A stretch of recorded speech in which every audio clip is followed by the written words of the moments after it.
My name is Paul Strother. I'm 78 years old. In 1942, the 9th of February, I was 21 years old. And in May, I received a letter from the President of the United States congratulating me, saying I had been selected by a bunch of my friends and neighbors. They by my neighbors, I don't think they were friends. And I was drafted into the Army Air Force at Jefferson Barracks, Missouri. From there, I went to Miami Beach, Florida, took basic training in the hot summertime. We lived in those hotels down there, which I'd rather lived in a tent. After basic training, I was sent to Scottsville, Illinois. And they needed radio operators in a hurry on bombers, so I was on the midnight shift going to radio school. I finished radio school, strictly operator, not mechanic. From there, I went to Atlantic City, New Jersey, where the boardwalk is, and took overseas training. And I forget what month it was, but we were sent to Stockton, California. We were issued impregnated underwear and clothing, which is to repel gas attacks, and we thought we were going to Europe. Well, they sent us to Stockton, California, and took that away from us, and they loaded us on a ship, one ship, named the Lurline, and no one knew where we were going. But we found a coin in there from Australia, and we were sure we were going to Australia. But we ended up in Oahu, Honolulu seaport, and they took us off there. And at first we were at Wheeler Field, right outside of WWII, but waiting to get assigned to squadron. They sent us over to Kahuku to a squadron that was the 431st Bomb Squadron. That was B-17s, but they were reorganizing, and we filled in on that, and they wrote B-24s over that outfit. I was radio operator.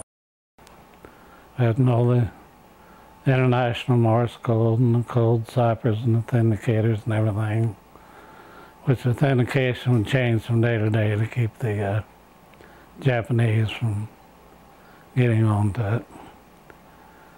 We first flew sea search out of Kahuku in all different directions, were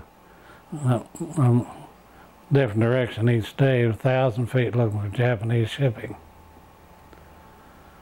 But we never found any. So finally we went down along the equator. The first island we got bombs out of was Canton Island. We bombed the island of Tarawa. This is Ellis and Marshall's group. So finally, our outfit went down to the island of Funafuni. There we had our kitchen and everything, and we bombed out of there.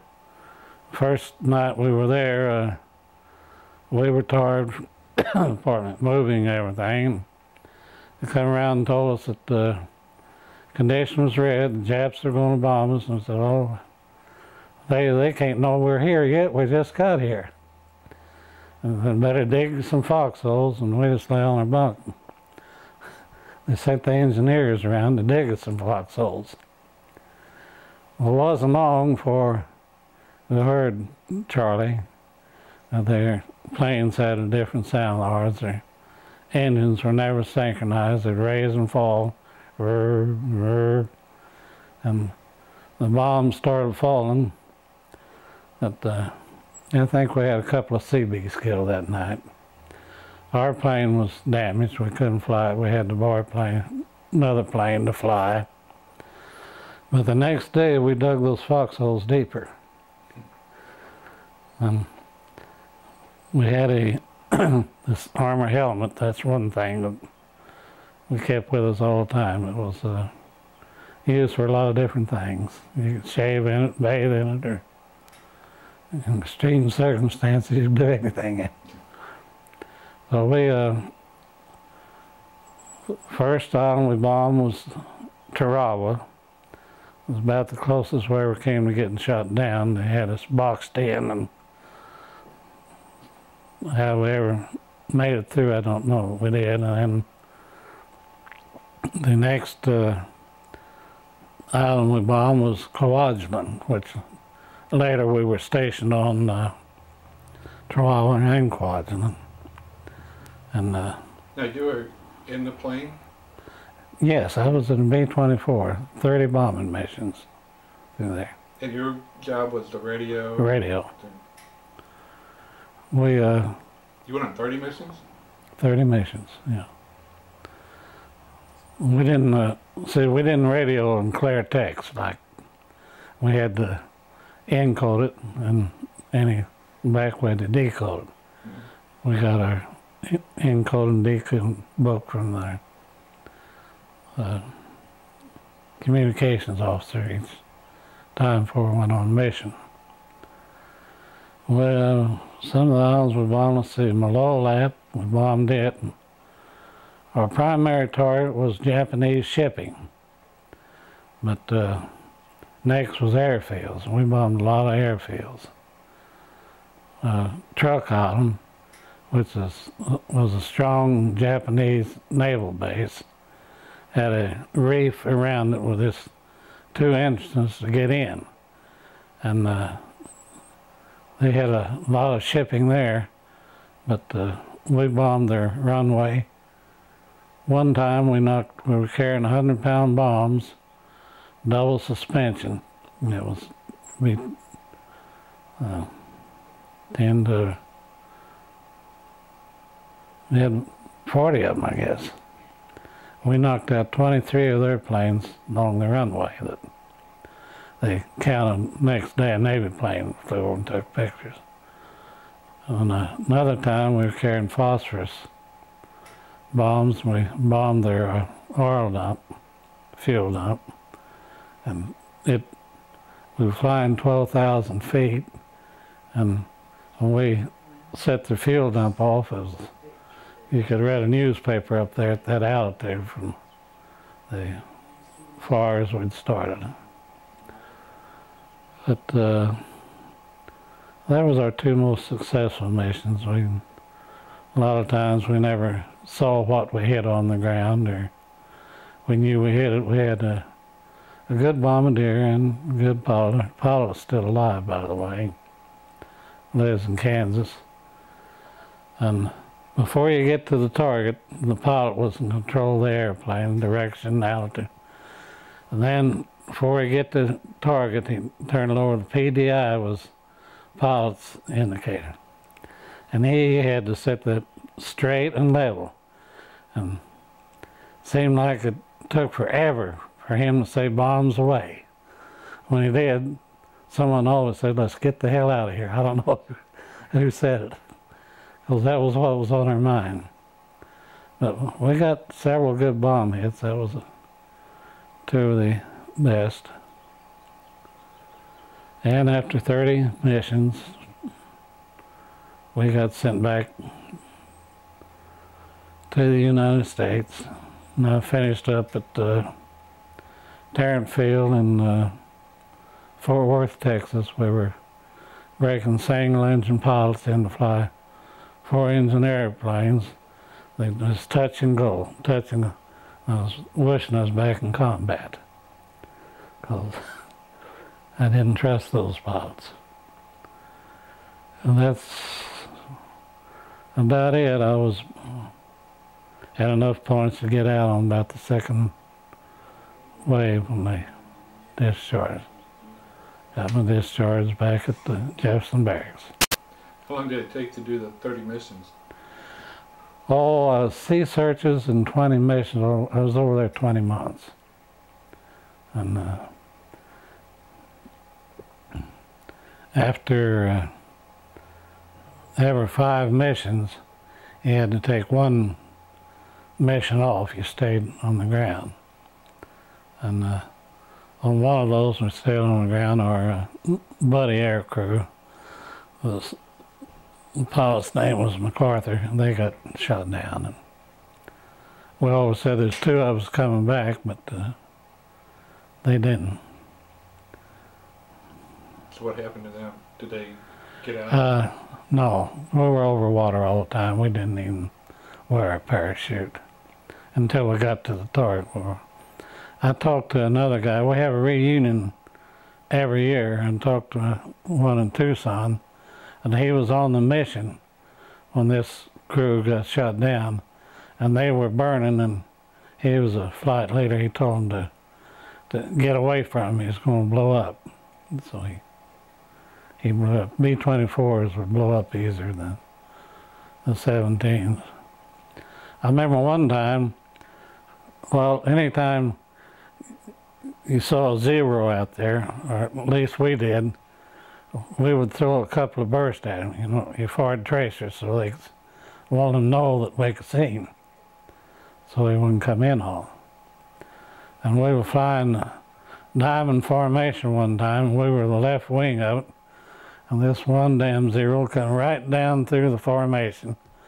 Looked like I could reach out and shake hands with him, but I couldn't shoot him because there was another plane right on the right wing, and he had him, and boy, I'll get him right up. I never got a shot at him. Even though you're a radio guy, you still had a gun to use? Oh yes, we had for the right wing flexible gun. I had the right wing, left wing, top turret, ball turret, tail gunner, and nose gunner. And we quit putting the ball turret down because it created quite a bit of drag on the airplane, slowed it down, and some reason or other it always gets some hydraulic fluid on the glass, so we couldn't see anything. We figured it was better just to leave it up than to put it down. Or those guys didn't like that ball turret anyway, did they? I've heard that, but I've afterwards I never heard it from anyone in there. No, you can turn it any way, and they had 250 calibers.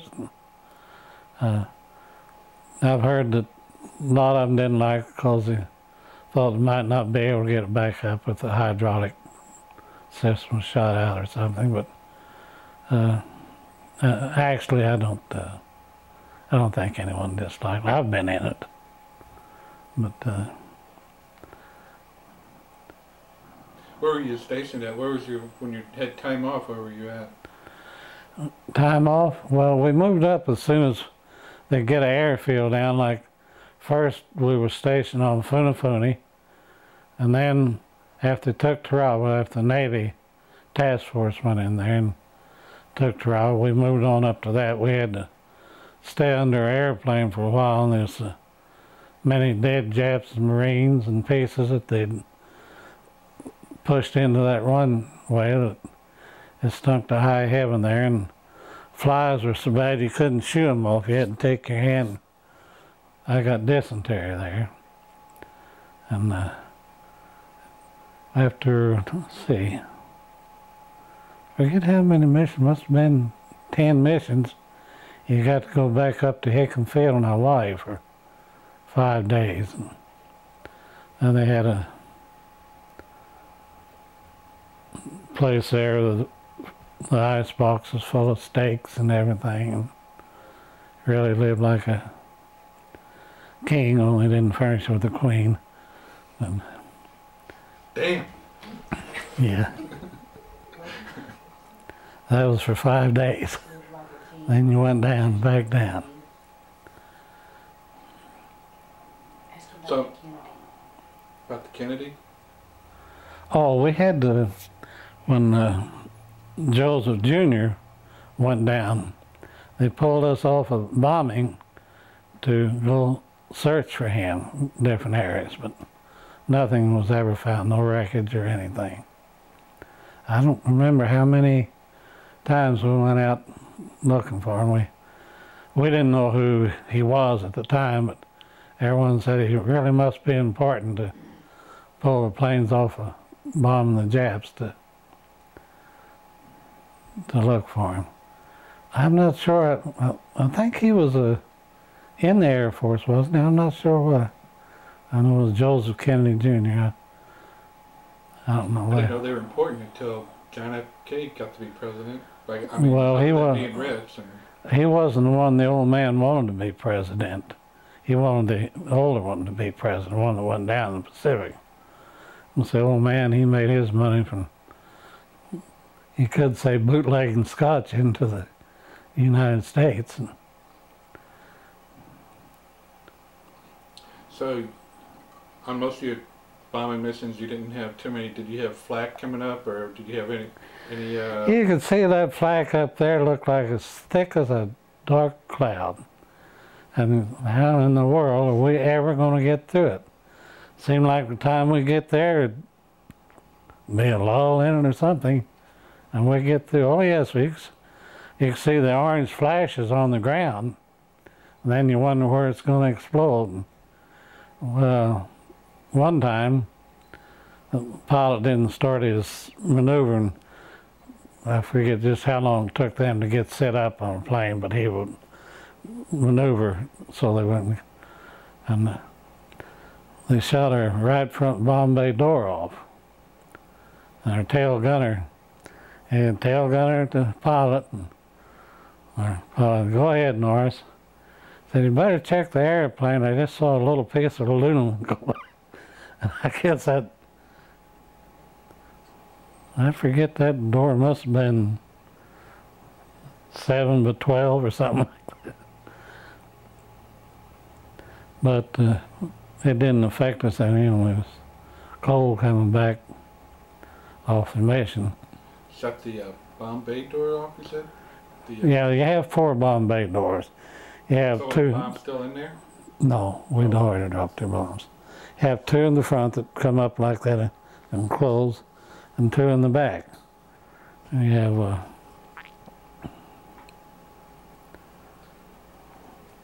sometimes you'd have a bomb hang up in the bomb bay, and you had the automatic releases. Something happened, it wasn't released, so we had to, I usually go to the bombardier in there and take a screwdriver and try to get it released, or lift up some on the bomb, take some of the pressure on it. We always got rid of ours. They told us that one guy, we wore heated suits up there now, or bright blue, and they were in the heated suit, and he put his arms underneath the bomb. This was the bombardier on that crew, not on our crew. And when he lifted up, it released. They could see him going down all the way. See that bright blue, and he was down spreading. And they didn't even have parachutes. What good's a parachute going to do you out over there? There's parachutes in the plane if you want them. Our parachute rigger, you give us a parachute, say if they don't work, bring them back and they'll give you another one. That's all it is. So if you go, but if you, I mean, if you hit in the ocean, you would have maybe somebody could maybe come back and get you. There's a lot of ocean out there, yeah. And you're just a speck in it. And now if you're close to the target or close to some land or something, yeah, there have been people that get in a life raft, and the Navy had the PBY, they call it Dumbo, and they risk their neck to come in there and get you. But we had one outfit that they went down, supposedly got in life rafts, and they picked the pilot up after about 42 days, so I heard. And he'd been out there that long, and he went back flying again. And the son of a gun went down again. They didn't find him that time. Now we went down with 13 airplanes, original airplanes. And we came back with 6. So that's what we lost out. And when we first started getting replacements, we go out and meet them, want to know what's going on back in the States and everything. And they were what we call gung-ho. How many zeros you got down? Well, you better not think about shooting zeros down. You better concentrate on dropping your bombs, keeping the zeros off of you, and getting back. Oh no, we won't shoot them down. Our pilot says we're gonna engage them if we see any. They might make 1 or 2 missions, and we got so we wouldn't get acquainted with. Some of our missions were 14 hours long, which is a long mission then, and you had to carry auxiliary bomb bay tanks in your bomb bays. So your main tanks are in your wings, and you have wingtip tanks. You got to transfer that fuel into your main tanks to operate. And then long missions, they have bomb bay tanks. So this crew went out, they never carried bomb bay tanks before, didn't know anything. The radio operator radioed back to base, won't know how to transfer fuel out of the bomb bay tanks. Well, the radar operator didn't, the line chief, there's a master mechanic all over, and he started and the radio went dead.